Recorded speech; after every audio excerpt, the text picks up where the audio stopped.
Hello dear students, welcome back to our official YouTube channel Sabyasachi classes.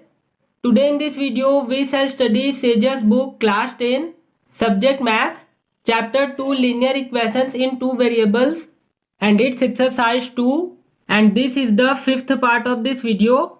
In fourth part of this video we had solved till question 11 and today we shall now solve from question 12.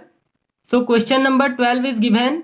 The distance between two cities A and B is 70 km. Two cars start moving from A and B respectively. If they move in the same direction, they will meet in 7 hours, and if they move towards each other, they will meet in 1 hour. Find the speeds of both the cars. मतलब कि दो cities हैं A and B, उनके बीच का distance है 70 kilometre. अब दो car हैं, वो क्रमशः ए और बी से चलना स्टार्ट करते हैं और वो दोनों कार अगर सेम डायरेक्शन में जाते हैं तो 7 आवर्स के बाद एक दूसरे से मिलते हैं, और अगर वो एक दूसरे की ओर चलते हैं मतलब अपोजिट डायरेक्शन में तो वे 1 आवर्स के बाद एक दूसरे से मिलते हैं। तो हमको दोनों कार्स का स्पीड फाइंड करना है। सो सबसे पहले हम इसे डायग्राम के थ्रू समझ लेते हैं। सो मान लेते हैं कि ये सिटी ए है और ये सिटी बी है और दोनों सिटीज़ के बीच का डिस्टेंस दिया है 70 किलोमीटर। अब दो कार हैं, वो सिटी ए और सिटी बी से चलना स्टार्ट करते हैं। तो जो कार सिटी ए से चलना स्टार्ट करती है उसे हम नेम दे देते हैं कार ए, और जो कार सिटी बी से चलना स्टार्ट करती है उसे नाम दे देते हैं कार बी। अब इनके लिए अलग अलग कंडीशंस दिए हैं। सो फर्स्ट केस में दिया है कि दोनों कार सेम डायरेक्शंस में जाते हैं और 7 आवर्स के बाद एक दूसरे से मिल जाते हैं। तो मान लेते हैं कि कार ए यहाँ से चलना स्टार्ट किया और यहाँ तक गया, और कार बी यहाँ से चलना स्टार्ट किया और यहाँ तक गया, और दोनों इस पॉइंट पे एक दूसरे से मिल गए। तो इसको हम मीटिंग पॉइंट के लिए एम लिख देते हैं और इनके लिए टाइम है 7 आवर्स। अब सेकंड केस में दिया है कि दोनों कार एक दूसरे के ऑपोजिट डायरेक्शन में चलते हैं। सो मान लेते हैं कि कार ए यहाँ से चलना स्टार्ट किया और यहाँ तक गया, और इसी तरह कार बी यहाँ से चलना स्टार्ट किया और यहाँ तक गया, और इस पॉइंट पे दोनों एक दूसरे से मिल गए। तो इसको भी नेम दे देते हैं मीटिंग पॉइंट के लिए एम, और इसके लिए टाइम दिया है 1 आवर। अब हमको दोनों कारों का स्पीड फाइंड करना है। सो मान लेते हैं कि कार ए का स्पीड है x kilometre per hour and car B का स्पीड है y kilometre per hour. So let the speed of car A is equal to x kilometre per hour and speed of car B is equal to y kilometre per hour. Then according to the question, in first case when both cars moving in same direction, मतलब दोनों car same direction में चलते हैं, तो इस condition में दोनों car के लिए डिस्टेंस फाइंड कर लेते हैं। So distance covered by car A, तो डिस्टेंस के लिए फॉर्मूला होता है d is equal to S multiply T, जहाँ पे एस स्पीड होता है और t टाइम होता है। मतलब हमको अगर स्पीड और टाइम पता है तो दोनों का मल्टीप्लाई करेंगे तो हमको डिस्टेंस फाइंड हो जाएगा। तो यहाँ पे कार ए के लिए हमने स्पीड माना है x kilometre per our multiply, इसके लिए टाइम है 7 आवर्स, तो 7, और फिर दोनों का मल्टीप्लाई होगा तो ये हो जाएगा 7x किलोमीटर। इसी तरह कार बी के लिए भी डिस्टेंस फाइंड कर लेते हैं। So distance covered by car B, तो इसमें भी स्पीड और टाइम का मल्टीप्लाई कर लेते हैं। सो कार बी के लिए हमने स्पीड माना है y kilometre per our multiply time, इसके लिए भी 7 आवर रहेगा, और इन दोनों का मल्टीप्लाई करेंगे तो ये हो जाएगा 7y किलोमीटर। अब यहाँ पे फिर से हम डायग्राम देखते हैं। तो फर्स्ट केस के लिए कार ए का डिस्टेंस हमको फाइंड हो गया 7x kilometre and car B के लिए डिस्टेंस फाइंड हो गया 7y किलोमीटर, और डायग्राम देख के हमको पता चल जा रहा है कि कार ए के द्वारा कवर किया हुआ डिस्टेंस और कार बी के द्वारा कवर किया हुआ डिस्टेंस दोनों का डिफरेंस इस 70 किलोमीटर के इक्वल है। सो इसको हम लिख सकते हैं 7x minus 7y is equal to 70 kilometre. So 7x minus 7y is equal to 70 और यहाँ पे तीनों टर्म्स में कॉमन फैक्टर 7 है। सो 7 से इनको डिवाइड कर लेते हैं। सो इसको 7 से डिवाइड करेंगे तो यहाँ पे बचेगा x माइनस यहाँ पे बचेगा y इज इक्वल टू ये होगा 7 × 10 = 70 और आगे हमको x का वैल्यू भी रखना पड़ेगा, इसलिए हम इस माइनस y को इस साइड ले आते हैं। तो ये होगा x इज इक्वल टू 10 और ये माइनस y प्लस y हो जाएगा। So plus y, so x is equal to 10 plus y और इसको नेम दे देते हैं इक्वेशन नंबर 1। अब देखते हैं second case. So second case में दिया है when both cars are moving in opposite direction, मतलब कि जब दोनों कार्स ऑपोजिट डायरेक्शन में चलते हैं। So distance covered by car A, तो इसमें भी डिस्टेंस के लिए स्पीड और टाइम का मल्टीप्लाई कर देंगे। तो स्पीड तो कार ए का x किलोमीटर पर आवर ही रहेगा, लेकिन यहाँ पे टाइम 1 आवर है। सो मल्टीप्लाई 1 आवर, फिर x का 1 से मल्टीप्लाई होगा तो ये x ही होगा। सो x किलोमीटर। इसी तरह कार बी के लिए भी डिस्टेंस फाइंड कर लेते हैं। So distance covered by car B, तो कार बी के लिए स्पीड हमने माना था y मल्टीप्लाई टाइम इसके लिए 1 ही रहेगा, फिर y का मल्टीप्लाई होगा 1 से तो ये भी y ही होगा और इसका भी यूनिट किलोमीटर रहेगा। अब फिर से हम सेकंड केस के लिए डायग्राम देखते हैं। तो सेकंड केस में कार ए के लिए डिस्टेंस फाइंड हो गया x kilometre and car B के लिए डिस्टेंस फाइंड हो गया y किलोमीटर। और डायग्राम को देख के आपको पता चल रहा होगा कि इन दोनों डिस्टेंस को अगर हम ऐड कर दें तो ये इस 70 किलोमीटर के इक्वल होगा। सो इसको हम लिख सकते हैं x plus Y is equal to 70 kilometre. So x plus Y is equal to 70 kilometre और इसको नेम दे देते हैं इक्वेशन नंबर 2। अब जो इक्वेशन नंबर 1 से हमको x का वैल्यू फाइंड हुआ था उसको हम इक्वेशन नंबर 2 में रख देंगे। सो on putting x is equal to 10 plus Y in equation number 2, तो इक्वेशन नंबर 2 में x के प्लेस में लिख लेते हैं 10 प्लस वाई, फिर ये plus Y is equal to 70, फिर y और y ऐड होकर ये हो जाएंगे 2y इज इक्वल टू 70 और ये जो प्लस 10 बचा है इसको राइट हैंड साइड ले आएंगे तो ये माइनस 10 हो जाएगा। फिर ये होगा 2y इज इक्वल टू 70 में 10 माइनस करेंगे तो ये बचेगा 60, फिर y के साथ ये 2 मल्टीप्लाई में है, इसको राइट हैंड साइड ले आते हैं तो ये डिवाइड में हो जाएगा। सो y इज इक्वल टू 60/2, फिर 2 से 60 को डिवाइड करेंगे तो ये होगा 2 3 = 6 एंड 2 0 = 0। सो y का वैल्यू हमको फाइंड हो गया 30। अब इस y के वैल्यू को इक्वेशन नंबर 1 में रख देंगे। सो on putting y is equal to 30 in equation number 1, so equation number 1 है x is equal to 10 plus Y, so 10 plus Y के प्लेस में रख देंगे 30, सो ये हो जाएगा 10 plus 30 is equal to 40।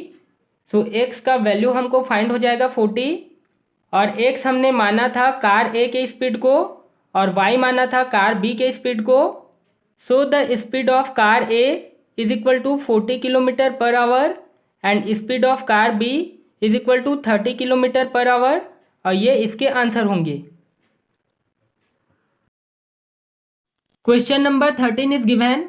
Some students are sitting in classroom A and B in a school. When 10 students from room A are sent to room B, the number of students in both rooms becomes equal. When 20 students from room B are sent to room A, then the number of students in room A becomes twice that in room B. Find the number of students in each room. मतलब कि एक school है, उसमें 2 classroom है A and B और दोनों में कुछ स्टूडेंट्स बैठे हैं। तो जब रूम A से 10 स्टूडेंट्स रूम B में भेजे जाते हैं तो दोनों रूम्स में स्टूडेंट्स का जो नंबर है वो इक्वल हो जाता है। और जब रूम बी से 20 स्टूडेंट्स रूम ए में भेजे जाते हैं तो रूम ए में स्टूडेंट्स का जो नंबर है वो रूम बी में स्टूडेंट्स के नंबर का ट्वाइस मतलब दोगुना हो जाता है। तो हमको इस रूम में कितने कितने स्टूडेंट्स हैं वो फाइंड करना है। So let the number of students in room A is equal to X and the number of students in room B is equal to Y. मतलब मान लेते हैं कि रूम ए में स्टूडेंट्स का जो नंबर है वो x है एंड रूम बी में स्टूडेंट्स का नंबर है वो y है। Then according to the question in first case when 10 students from room A are sent to room B, मतलब कि फर्स्ट केस में दिया है कि 10 स्टूडेंट्स को रूम ए से रूम बी में भेजा जाता है।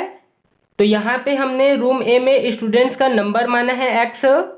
सो इस रूम से जब 10 स्टूडेंट निकलेंगे तो ये हो जाएगा x minus 10 is equal to, और रूम बी में स्टूडेंट्स का नंबर माने हैं y।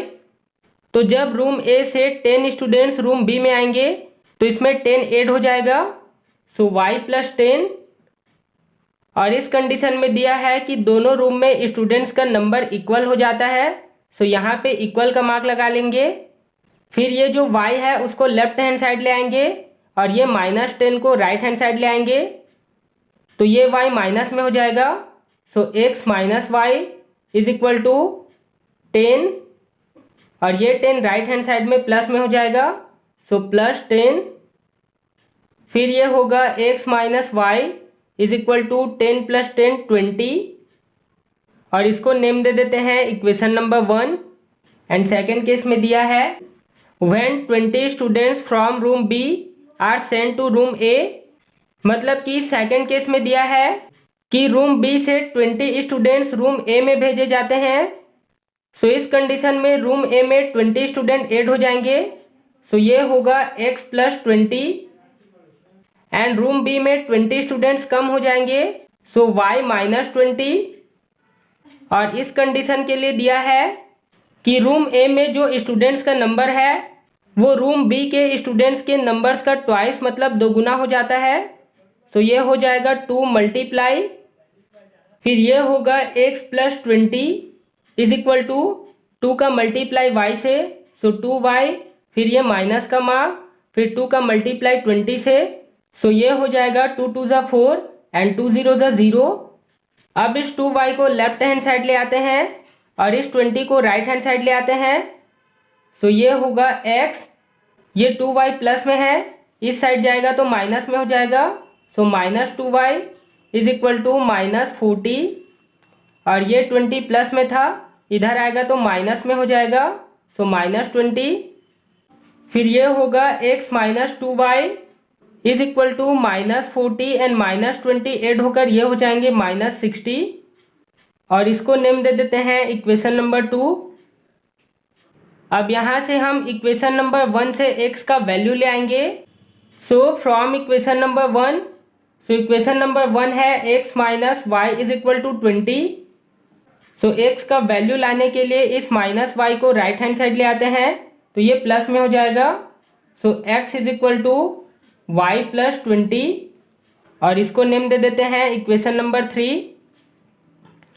अब ये जो x का वैल्यू फाइंड हो गया इसको हम रख देंगे इक्वेशन नंबर 2 में। So by putting x is equal to Y plus 20 in equation number 2, so equation number 2 में x के प्लेस में y प्लस 20 रख देते हैं, so y plus 20 minus 2y is equal to minus 60।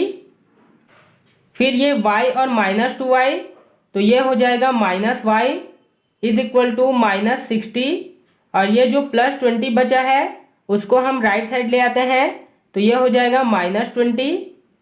फिर ये हो जाएगा minus y is equal to minus 60 and minus 20, ये दोनों ऐड होकर हो जाएंगे माइनस 80। फिर ये माइनस से ये माइनस क्रॉस हो जाएगा, तो y का वैल्यू हमको फाइंड हो जाएगा 80। फिर ये जो y का वैल्यू फाइंड हो गया इसको हम रख लेंगे इक्वेशन नंबर 3 में। सो इक्वेशन नंबर 3 है x is equal to Y plus 20, so y के प्लेस में रख देते हैं 80 plus 20।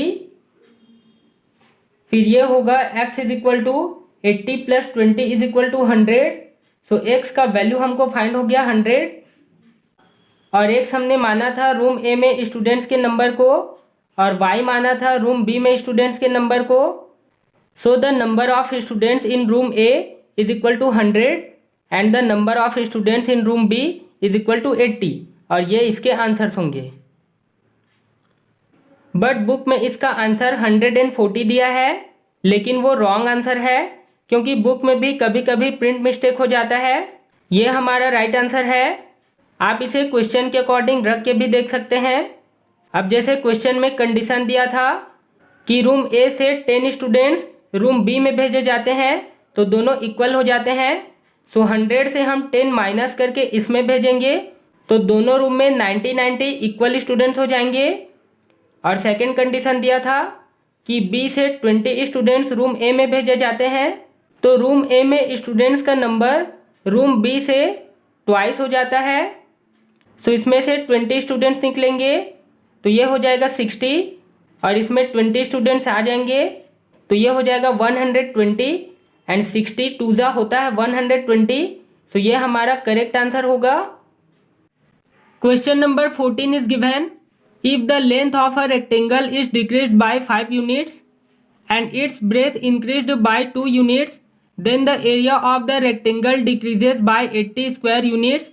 If its length is increased by 10 units and its breadth decreased by 5 units then the area of the rectangle increases by 50 square units.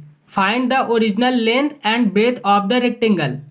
मतलब कि कोई rectangle है, अगर उसके लेंथ को 5 यूनिट्स कम किया जाता है और ब्रेथ को 2 यूनिट्स बढ़ाया जाता है तो वो जो रेक्टेंगल का एरिया है वो 80 स्क्वायर यूनिट्स कम हो जाता है।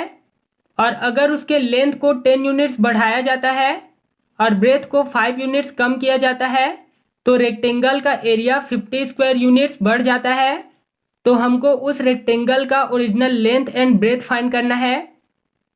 सो मान लेते हैं कि ये जो रेक्टेंगल है उसका ओरिजिनल लेंथ L यूनिट्स है और ओरिजिनल ब्रेथ B यूनिट्स है। So let the original length of rectangle is equal to L units and original breadth of rectangle is equal to B units.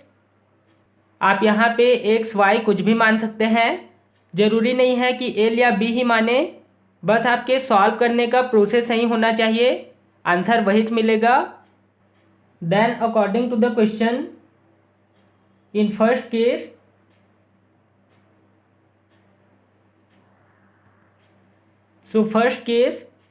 First case में दिया है कि rectangle के length में 5 units decrease करना है, मतलब घटाना है। सो न्यू लेंथ हो जाएगा L माइनस 5 एंड ब्रेथ में 2 यूनिट्स इंक्रीज करना है, मतलब बढ़ाना है। सो ब्रेथ हो जाएगा B प्लस 2 और रेक्टेंगल के एरिया का फॉर्मूला होता है लेंथ मल्टीप्लाई ब्रेथ। सो यहाँ पे मल्टीप्लाई का मार्क लग जाएगा।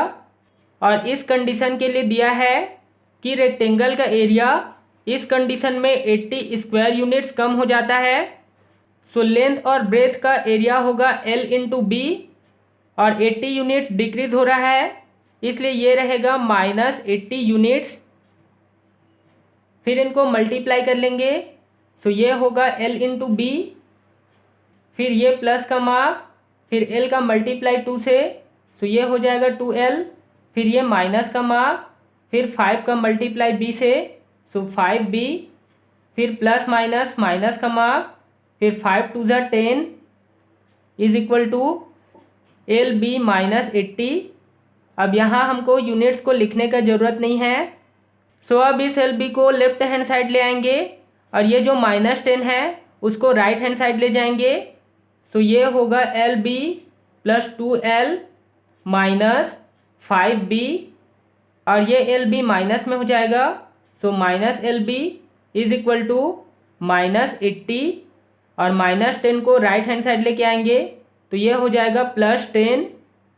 फिर ये LB और ये LB प्लस माइनस से क्रॉस हो जाएंगे और यहाँ पे बचेगा 2L minus 5B is equal to minus 80 plus 10 है तो ये हो जाएगा माइनस 70 और इसको नेम दे देंगे equation number 1।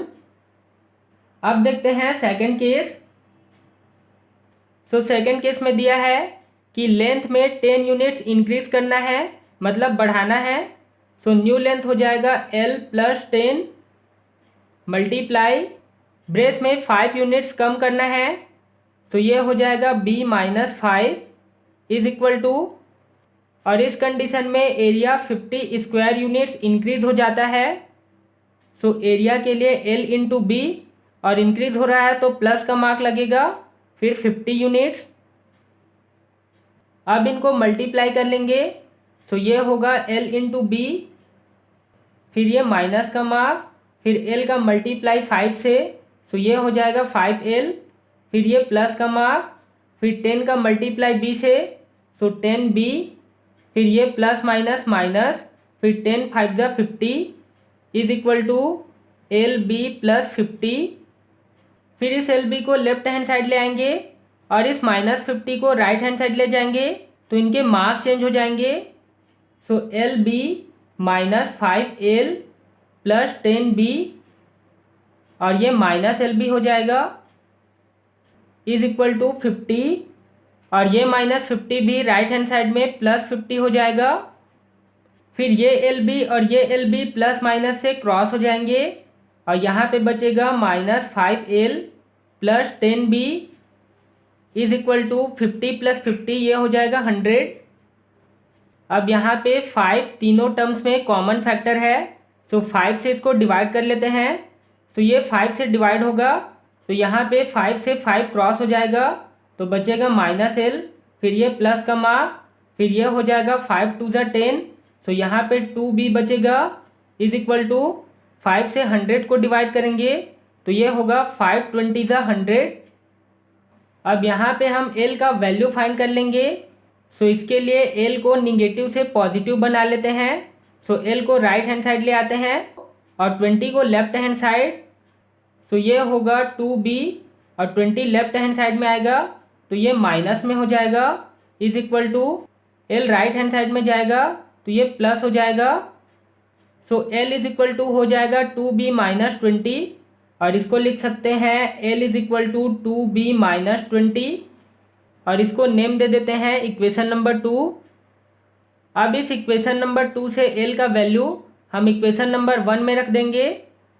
So on putting L is equal to 2B - 20 in equation number 1, so equation number 1 है 2L, सो 2 मल्टीप्लाई L के प्लेस में 2B - 20, फिर -5B इज इक्वल टू -70, फिर इनको मल्टीप्लाई करेंगे, तो ये हो जाएगा 2 × 2 = 4B, फिर ये माइनस का मार्क, और 2 × 20 = 40, फिर ये -5B इज इक्वल टू -70, फिर ये 4B में 5B माइनस होगा, तो ये बचेगा -B इज इक्वल टू -70, और यहाँ पे -40 बचा है, इसको राइट हैंड साइड लेके आएंगे, तो ये +40 हो जाएगा, फिर -B इज इक्वल टू -70 + 40, ये हो जाएगा -30, और दोनों साइड में माइनस है,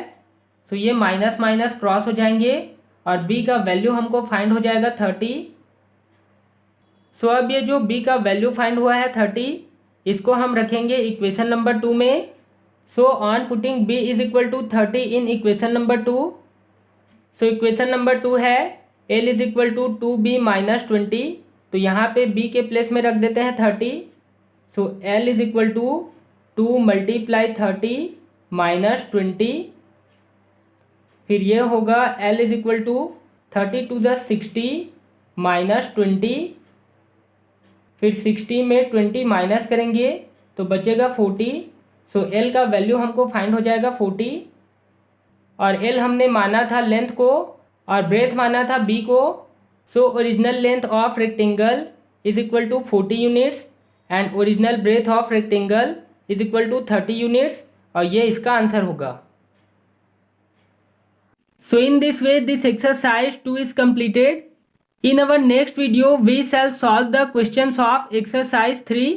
So now subscribe to our channel and press the bell icon to never miss the next class. And if this video is helpful for you, then don't forget to like this video.